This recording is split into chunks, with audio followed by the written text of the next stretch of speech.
ایک ہی زمین پر ایک ہی قسم کا پانی جا رہا ہے، لیکن مرچیں کڑوی بن رہی ہیں، لیمو کھٹا بن رہا ہے اور گنا میٹھا بن رہا ہے۔ یہ زمین و آسمان کے بادشاہ اللہ کی قدرت ہے۔ جسے اپنے ٹھکانے کا پتہ ہی نہ ہو، وہ بھلا جنت اور دوزخ سے کس طرح بے فکر ہو سکتا ہے؟ تمہارا ٹھکانہ جنت ہے یا دوزخ، یہ تمہارے ہاتھ میں ہے۔ اللہ کی ہر دم عبادت کر تاکہ جنت تجھے مل جائے۔ ان لوگوں سے بچ کر رہو جو علماء کی تقریریں توڑ مروڑ کر پیش کرتے ہیں۔ اگر تمہاری انات تمہاری رہنما ہے تو پھر مدد کے لیے قسمت کی طرف مت دیکھو۔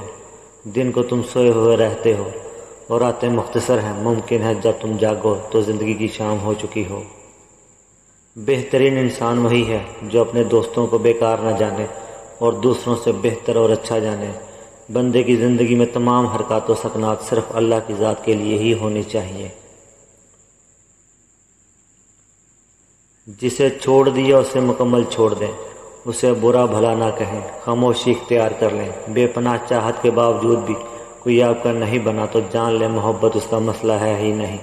روکنا تو دور، اسے آزاد کر دیں، اسے اپنا سایہ بھی میسر نہ ہونے دیں۔ اس کے لیے یہی سزا کافی ہے۔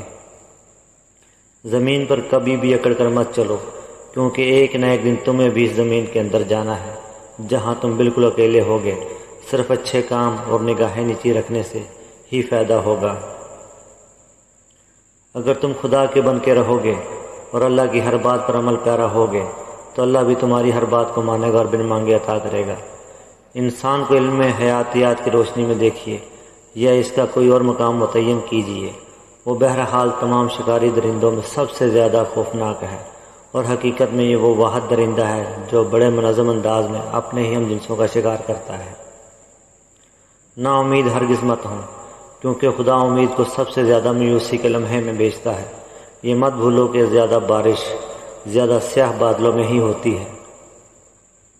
کچھ چیزیں بہت عرصے بعد پلٹ کر شرمندہ کرنے آتی ہیں، خاص کر کسی کو دیا ہوا دھوکہ یا کوئی بولا ہوا جھوٹ۔ جب انسان بزرگوں کے پاس بیٹھتا ہے تو اس کو بڑی بڑی باتیں چھوٹے جملوں میں مل جاتی ہیں۔